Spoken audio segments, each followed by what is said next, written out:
এখানে কোনো ঘাট নাই, এই জন্য আমার উঠতে রেগুলারই আমার কষ্ট হয়। যাতায়াতে মানে ফেরার পথে আসার পথে সবসময় ট্রলারে ওঠা নামার জন্য কোনো ঘাটলা নাই, এই জন্য আমাদের যাতায়াতে খুবই সমস্যা হয়।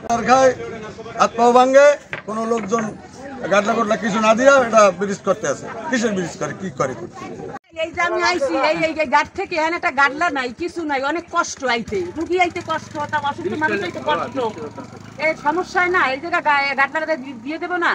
এই ব্রিজটা যে ভাঙছে কোনো বিকল্প ব্যবস্থা না করে ভাঙছে, যে ট্রলার একটা দেশে এপার ওপার কোনো বালির বস্তা বা কোনো ঘাটলার কোনো ব্যবস্থা করে নাই।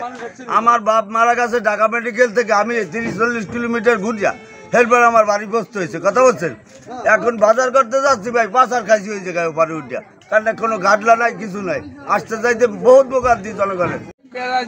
আমার ফ্যামিলি নিয়ে ওই সমস্যা, আমার ভাই মারা গেছে, আজকে দেয় এই সমস্যা। এখন তো পারাপারে তো খুবই অসুবিধা। এই সাইডে যদি একটু বালির বস্তা ফেলায় দেয় তবু লোক করলে উঠতে পারে, এইটা আপনারা ব্যবস্থা করেন দ্রুত।